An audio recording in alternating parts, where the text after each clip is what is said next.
I started off as a prosecutor doing corruption cases. I brought that sense to the Senate. I have been focused on corruption even when the public was not. And so I would like to offer a few thoughts from that background about the way I see the current corruption problem in our country. The first point that I would make is that the public sees it too. There was recent polling that showed Republicans, Democrats, and independents all over 90% concerned that the government was being run for the benefit of billionaires without regard for them. Over 90%. So that gives us a really important platform to go forward with confidence that we can address this issue. The second point that I would make is that, in my view, you need to put corruption into two categories. Category one is the traditional looting, self-dealing, and ordinary money in the official's pockets or in his friends' pockets form of corruption. We've seen that for a long time, even when it's billion-dollar crypto corruption. It's still in that lane of being traditional self-dealing and corruption. There's a second category, a different category, which is where the corruption has intruded into and infiltrated the halls and agencies of government. And government has now been weaponized in favor of corruption. To me, that is a problem of a different magnitude and different scope than ordinary corruption. We all hate the stink coming off the reflecting pool, and it's good to focus on that because it's such a good emblematic thing about the Trump administration's corruption. But at the end of the day, the health of American democracy and the well-being of the American people is not enormously dependent on the reflecting pool. If you look in the category of things that are really big and that involve corruption of the very enterprise of government, I see three. One is the capture of the Supreme Court by right-wing billionaires and their armada of phony front groups. This has been a long-standing effort by the far right. I put the commencement of it back at the Powell memo, written by lawyer Lewis Powell, before he became Nixon appointee to the Supreme Court Justice Powell, and in a series of decisions essentially built a role for corporate power in elections. That trajectory has led to Citizens United, a court that responds obediently to right-wing billionaires is a real harm to democracy and to the public's well-being. I do not need to go through all of the cases in which things that even Republicans wouldn't do in Congress, they have done at the behest of the right-wing billionaires. But court capture is a really, really big problem, and we need to focus on it. To be blunt, the Biden administration wouldn't focus on it at all. Indeed, it took Judge Gertner and Professor Tribe's objections to the Supreme Court Commission's report and wouldn't let them in the report. They had to write a separate editorial to get their views heard. So we've been too silent on the captured court for too long, and that has to end. The second is dark money. The public hates dark money. In fact, one poll showed that dark money is more hated in Trump voting districts than in Biden voting districts. We have a winner on dark money. Dark money has thoroughly corrupted the legislative branch of government. And it intrudes its fingers of corruption heavily into the executive branch as well. Dark money is a rot in our democratic system, and we have to get rid of it. The public would love it for us to get rid of it.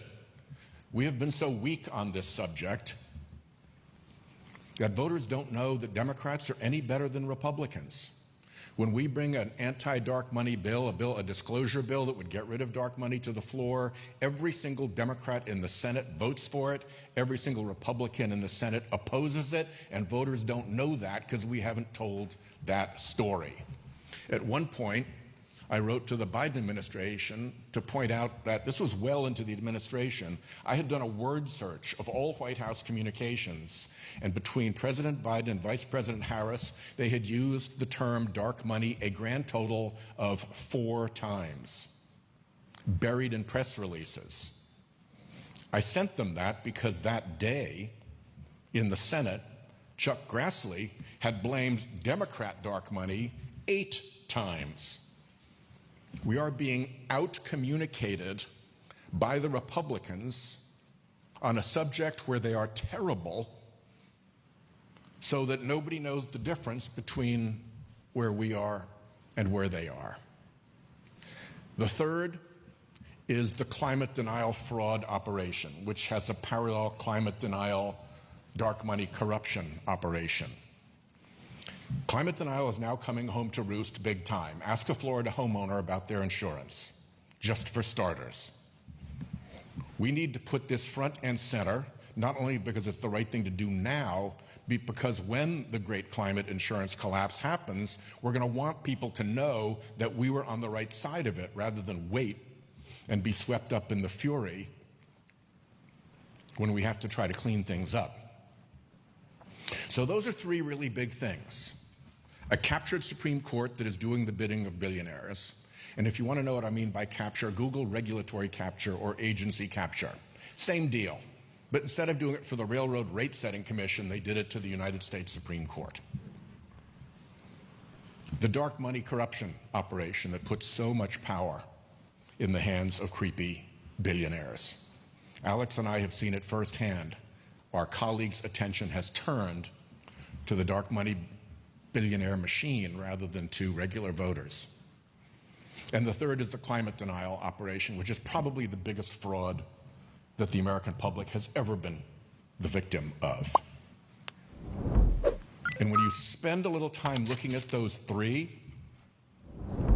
you learn they are actually one. It's the same right-wing billionaire clique that is behind all 3. And in fact, each one facilitates the next. If you did not have the court capture scheme that brought Alito and Roberts onto the court instead of, say, Harriet Miers, you would not have gotten the Citizens United decision, and you would not have dark money. And without dark money, you would still have bipartisanship on climate in the Senate. Bipartisanship on the Senate died the day Citizens United was decided. Check it out. So those 3 big things I think we need to focus on. There is a bug, a wasp, that lays its larvae in other bugs, and the larvae in those other bugs take over their command and control system, and they drive the other bug around to the places that are optimal for the survival of the larvae. That's a little bit like what our government is like right now. It looks like government, but it's run from the inside by billionaire larvae. And we have a story to tell about that. And that's where the real danger is. It's terrible when a president steals $1 billion or pockets $1 billion. But it's worse when American democracy fails because it is rotted from the inside by special influence.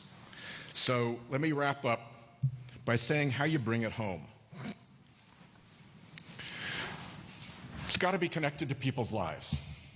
Corruption is terrible and people get it, but it's really hits home when it's their lives. So here's one example that I will offer for you that is true and evident. The Trump administration is out to block clean energy. Why? Is it because the president has a fixation about windmills? No. That's the cover story. The real story is that clean energy is cheaper than fossil fuel. So when clean energy comes onto the grid, it displaces fossil fuel energy. My offshore wind farms in Rhode Island were coming ashore at 9 cents per kilowatt hour into an 18-cent per kilowatt hour grid. How do grids work? They run the least expensive stuff first, and then they climb up the generation stack, and they run the most expensive stuff that they need last. So you bring on the 9-cent stuff at the bottom of the generation stack, and at the top, fossil fuel loses. Those plants don't buy fuel, they don't run, they don't make profits, they don't get revenue. If you think of it that way, what you see is Trump's clean energy blockade as a deliberate political strategy to raise costs for American consumers that they see in their electric bill, so that the billions of extra dollars that they have to spend for higher cost energy can go to whom? To Trump's big fossil fuel donors. It is a massive corrupt money pump to take dollars from Americans' pockets to pay Trump's fossil fuel donors. Stories like that bring the corruption home to the pocketbooks of American families. And that, to me, is very important. I'll say one last thing. It goes back to what I said earlier about voters not knowing that we're any better on dark money than Republicans. People want fighters. I think President Biden and Kamala Harris lost the last election because nobody believed that they were fighters. At least they believed Trump was a fighter. He'd fight with a fire hydrant just for the fun of it. The question with him was, will he fight for me? Well, now they know that he was a liar about that.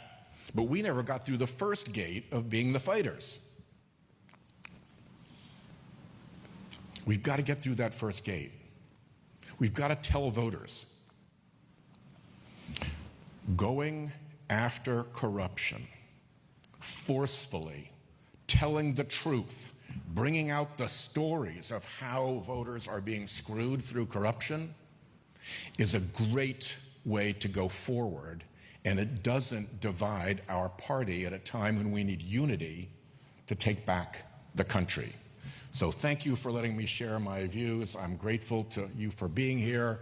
I'm particularly grateful to Public Citizen for its relentless advocacy in sunshine and in rain on the issue of corruption.